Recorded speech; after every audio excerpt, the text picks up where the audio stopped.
Perkenalkan, saya Pendeta Aldo. Saya melayani di GKI Banjarnegara, dan hari ini dalam rangka pertukaran sinode, sehingga saya diberi kesempatan dan boleh memiliki kesempatan bersama-sama hadir bersekutu dengan Bapak Ibu Saudara-saudari di sini.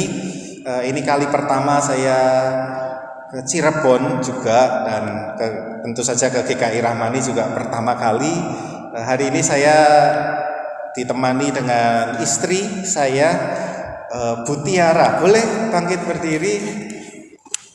Iya, supaya jemaat mengenal. Iya. Kemarin perjalanan kami cukup jauh.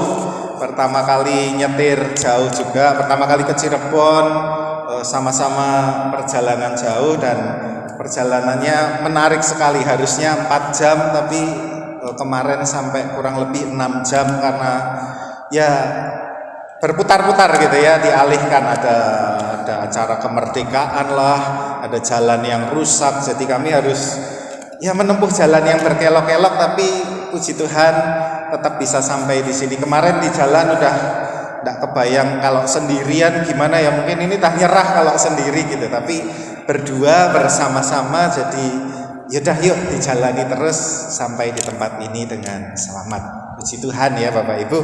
Nah, mari saudara-saudara, kita mau merenungkan apa yang menjadi firman Tuhan bagi kita. Kita diberi tema gereja yang menghidupi dunia. Saudara, izinkan saya bertanya, kalau kita berbicara tentang hidup bergereja, kita seringkali berbicara tentang pertumbuhan iman. Kita berbicara tentang kedewasaan rohani. Ya. Saudara, izinkan saya bertanya, kenapa sih kita memperjuangkan iman kita bertumbuh? Kenapa kita menjadi orang-orang yang pengen, saya mau jadi orang yang dewasa secara rohani, saya mau mengalami pertumbuhan iman? Buat apa? Tujuannya apa, saudara? Ada yang mau berpendapat? Boleh langsung mengutarakan dari tempat duduknya, boleh. Kenapa saudara kita berbicara, kita hidup bergereja, ayo orang Kristen kita harus bertumbuh dalam iman kita. Kita harus dewasa secara rohani. Nah, buat apa? Apa tujuannya? Ya, tentu kita harus tahu kan saudara-saudara, ngapain. Kalau enggak itu menjadi sebuah kebiasaan saja ya, kalau orang Kristen ya katanya harus bertumbuh iman. Buat apa bertumbuh imannya? Enggak tahu. Pokoknya kata Pak Pendeta, kata Bu Pendeta, imannya harus bertumbuh, harus dewasa secara rohani. Tapi untuk apa? Enggak tahu. Ada saudara yang mau berbagi kenapa kira-kira kita harus bertumbuh iman? Supaya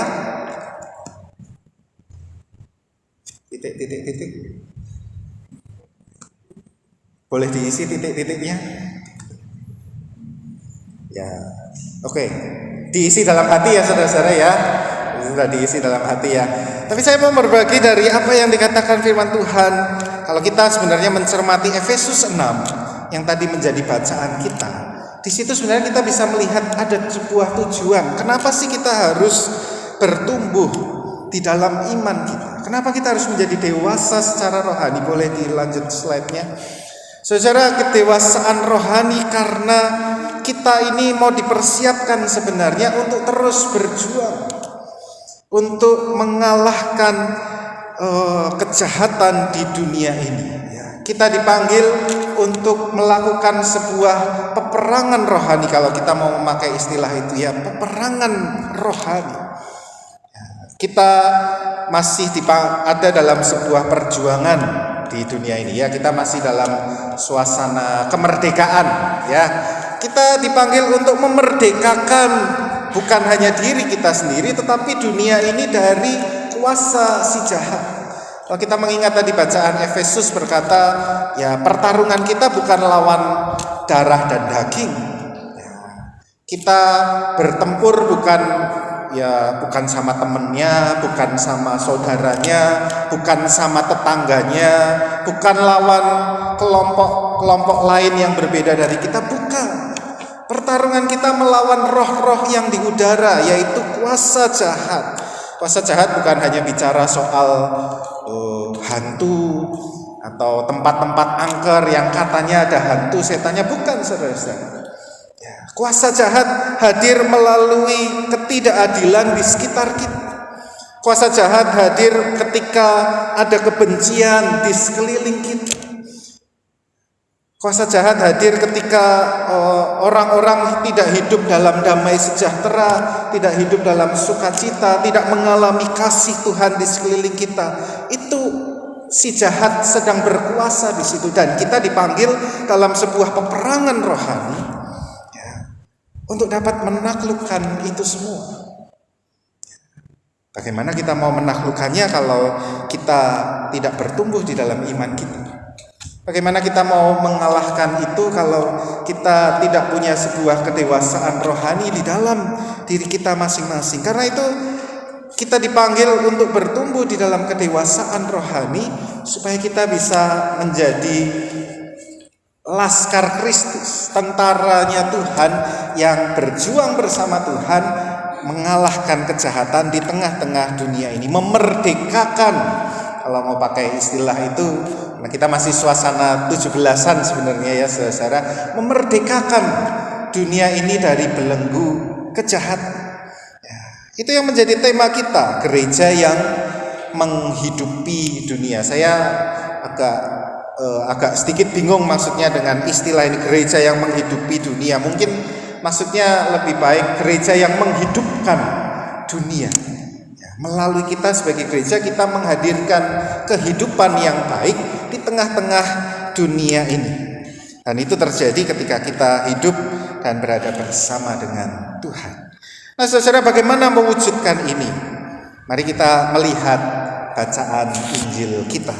Ya, di dalam bacaan hari ini kita melihat ini akhir dari sebuah diskusi panjang. Kalau saudara mengikuti ibadah minggu demi minggu selama bulan ini, kita berbicara tentang Yesus sebagai roti hidup.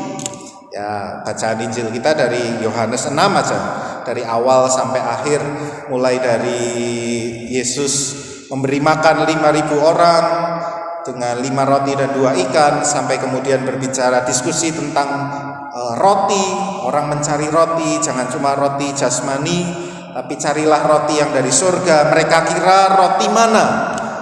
Ya, saudara ingat ya roti mana? Roti yang dulu diberikan kepada orang Israel ketika mereka dalam perjalanan dipimpin Musa. Ya, bukan, ternyata bukan itu roti dari surga. Ya, lalu Yesus menjelaskan roti dari surga itu adalah aku, diriku. Akulah roti dari surga itu. Akulah roti yang memberikan kehidupan.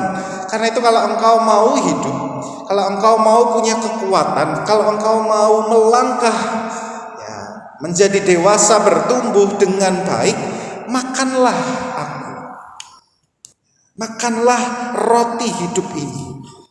Dan ketika engkau memakan roti hidup ini, ada 2 hal yang akan terjadi. Engkau akan tinggal di dalam aku, dan aku di dalam engkau. Nah, mari kita mencermati saudara, apa sih artinya tinggal di dalam aku? Tinggal di dalam aku, saya mencoba menganalogikan seperti Tuhan ini adalah rumah. Ya. Kalau kita punya rumah, maka segala hal yang kita cari, yang kita perlukan ya di rumah itu, saudara-saudara. Kalau kita punya rumah, segala yang pusat kegiatan kita, ya terutama atau sumber kehidupan kita dari rumah itu. Kita makan di situ, kita mandi di situ, kita beristirahat di situ. Ya, ketika ada hal-hal yang tidak menyenangkan bagi kita, kita lakukan di rumah. Jengkel, marah-marahnya di mana? Di dalam rumah tuh saudara. Gak ada yang marah-marah di pinggir jalan kan? Beda cerita itu nanti. Ya, ada kesedihan, ada kejengkelan, menangis. Nangisnya di mana? Di pinggir jalan? Apa di rumah? Di rumah. Ya, rumah menjadi tempat kita mencurahkan segala isi hati kita. Rumah menjadi tempat kita memulihkan kembali kehidupan kita, merecharge lagi tenaga kita sebelum nanti kita bekerja, melakukan aktivitas di luar rumah. Tetapi semua balik kembali ke rumah. Ya. Tinggal di dalam aku menjadikan Tuhan, kita tinggal di dalam Tuhan, artinya menjadikan Tuhan seperti rumah, di mana segalanya kita cari, kita dapatkan dari Tuhan. Ya. Kita butuh kekuatan, cari Tuhan. Kita butuh hikmat, kita datang kepada Tuhan. Kita ada kemarahan, kekecewaan, ada hal yang mau diungkapkan, ya larinya kepada Tuhan. Bukan kepada yang lain, bukan kepada teman kita, bukan kepada kesenangan-kesenangan yang sementara begitu ya, tetapi kepada Tuhan. Dan dengan demikian kita menjadikan Tuhan sebagai pusat kehidupan kita. Tinggal di dalam aku, tinggal di dalam Tuhan, artinya menjadikan Tuhan sebagai pusat kehidupan kita. Dan ketika kita menjadikan Tuhan sebagai pusat kehidupan kita, ketika kita membangun persekutuan kasih dengan Allah, maka saudara-saudara, saya percaya kuasa Tuhan akan mengalir melalui kita. Ya, hikmat dari Tuhan itu akan datang kepada kita. Kemampuan dari Tuhan akan diberikan kepada kita. Kenapa? Karena kita berada bersama dengan Tuhan. Karena kita menikmati perlindungan, penyertaan, dan mencoba mengerti, memahami isi hati Tuhan. Ya. Saudara, menjadikan Allah sebagai rumah berarti juga menyadari dimensi yang kedua, slide sebelumnya. Ya. Berbagi ruang dengan penghuni yang lain. Ya. Saudara, ini kalau analogi rumah saya kira harus agak dilebarkan. Ini rumah bersama. Ya, Tuhan adalah rumah betul, tetapi juga sebuah rumah bersama. Bukan rumah saya sendiri, tetapi bersama-sama. Saya di sana bersama Tuhan, tetapi juga bersama orang lain. Bersama dengan sesama saudara seiman. Tetapi saya kira juga bersama mereka yang mungkin belum menjadikan Tuhan sebagai rumahnya, tetapi bagi mereka pun kita perlu mempersiapkan ruang-ruang rumah di dalam Tuhan itu, dan menyadari bahwa kita tidak hanya punya rumah sendiri tetapi hidup bersama, artinya kita juga perlu memelihara relasi yang baik dengan sesama. Dari situlah kita akan menemukan kekuatan untuk menjalani kehidupan bersama dengan Tuhan. Ketika kita punya relasi yang baik juga dengan sesama penghuni rumah itu, ada persaudaraan, ada persekutuan kasih dengan sesama, itu akan menolong ya, rumah itu menjadi tempat yang nyaman. Ya. Ini contoh sederhana, saudara. Mungkin saudara pernah mengalami atau pernah punya atau mendengar cerita orang yang begini. Orang tidak pergi ke gereja. Ya, seringkali masalahnya apa, saudara? Sama Tuhannya atau sama temennya? Sama Tuhannya apa sama temennya, saudara? Sama temen toh kadang ya. Ndak akur, pelayanan bareng. Oh, aku dijotai, aku kerja macam-macam ndak dihargai, atau oh aku ndak suka sama dia, lalu ndak pergi ke gereja. Ya, lalu berhenti, undur dari persekutuan. Ya, artinya persekutuan yang indah, persekutuan yang baik akan menolong kita di dalam bersama-sama hidup bagi Tuhan, hidup bersama dengan Tuhan. Kalau tidak nyaman dengan sesama penghuni rumahnya, kita tidak betah di rumah. Kita tidak betah juga di dalam Tuhan. Ya, banyak orang undur karena persekutuan yang kurang baik. Jadi dua dimensi yang sama-sama kita perlu jaga. Persekutuan pribadi dengan Tuhan, ya, tapi juga membangun persekutuan bersama dengan sesama kita. Tinggal di dalam Tuhan memanggil kita pada kehidupan itu. Saya dipanggil punya relasi dengan Tuhan, saya juga harus punya relasi dengan sesama saudara seiman. Tidak bisa milih salah satu, saudara. Harus dua-duanya. Yang kedua, saudara, kalau gitu Tuhan tadi tinggal di dalam aku, tinggal di dalam Tuhan, tetapi juga Tuhan tinggal di dalam kita. Apa artinya Tuhan di dalam kita?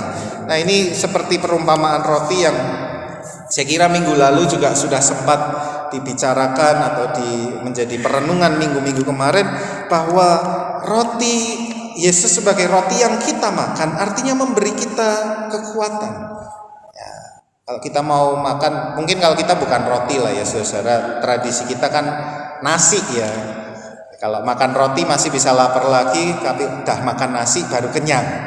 Gitu ya, baru punya kekuatan untuk menjalani kehidupan. Bagi orang-orang Yahudi ya, makanan pokok mereka roti. Makanya Yesus ngomongnya roti. Kalau Yesus lahir orang Cirebon ya mungkin bilangnya nasi, gitu ya, nasi jamblang mungkin. Ya. Tapi Yesus berada di dalam kita sebagai roti, artinya Yesus memberikan kekuatan bagi kita. Dan kita menyerap sesuatu dari apa yang kita makan. Ya, kita menyerap ajaran Yesus, kita menyerap karakter Yesus, pikiran dan jalan Kristus, sehingga kita semakin serupa. Ya. Ketika kita mengizinkan Tuhan ada di dalam kita, ketika kita makan Tuhan, ketika kita mengkonsumsi, ketika kita berada di dalam Tuhan, di situ kita akan menjadi diubahkan semakin serupa Kristus. Dan dengan menjadi semakin serupa dengan Kristus, disitulah tadi kita bisa bekerja bersama dengan Tuhan. Kita bisa berperang, mengambil peran seperti yang Tuhan kehendaki. Nah, jadi saudara boleh dilanjut. Ya, saya mencoba merangkumkan dengan kata-kata yang singkat. Boleh di next. Ya, jadi 3 hal saudara-saudara. Ya, kita makan roti. Ya, dengan memakan roti kita jadi roti. Ya, dan jadi roti tidak berhenti di situ saudara-saudara. Tetapi kita kemudian dipanggil untuk memberi roti. Ya, kita makan Kristus, kita menyerap Kristus, kita mengizinkan Kristus menguasai dan membentuk kita supaya kita menjadi roti juga. Roti menjadi dewasa iman, menjadi dewasa secara rohani. Buat apa? Tidak berhenti jadi roti, tetapi untuk kita bisa memberi roti, supaya kita bisa menghadirkan kehidupan bagi sesama kita. Dan proses itu terus berlanjut. Orang lain nanti jadi roti juga dan memberi roti juga kepada yang lain, menjadi berbagi terus dan terus berbagi, dan disitulah kita memenangkan dunia ini. Boleh dilanjut saudara-saudara. Saya mengutip apa yang dikatakan oleh Mother Teresa, Bunda Teresa pada kita. Tidak semua orang bisa melakukan hal-hal besar. Kita tidak ada yang mungkin tidak semua di antara kita bisa bangun gedung yang besar. Tidak kita semua jadi pahlawan yang mati bagi banyak orang. Tidak kita semua menjadi orang yang punya usaha yang memberkati ribuan jutaan orang. Ya. Tidak semua kita juga jadi pendeta yang terkenal kemana-mana, khotbah di mana. Tidak juga. Ya. Kita tidak semua di antara kita melakukan hal-hal yang besar. Tetapi kita bisa melakukan hal yang kecil dengan kasih yang besar. Dan saya kira itu sesuatu yang lebih penting. Mau hal besar, mau hal kecil, kalau dilakukan dengan sebuah kasih yang besar, hasilnya luar biasa. Karena itu mari kita semua bisa melakukan hal yang kecil. Hal yang kecil apa saudara? Kalau kita mau mengubah dunia, ubahlah diri kita sendiri. Kalahkanlah kejahatan di hati dan hidup kita masing-masing. Taklukkanlah ketidakadilan, kebencian di tengah-tengah keluarga kita. Bangunlah cinta kasih, sukacita, damai sejahtera di gereja kita. Hal-hal yang kecil, hal-hal yang sederhana. Tapi kalau kita lakukan dengan kasih yang besar, dengan kesungguhan untuk mengikut Tuhan, melayani Tuhan, maka kuasa Tuhan akan mengalir melalui kita. Amin. Mari kita mengambil saat teduh.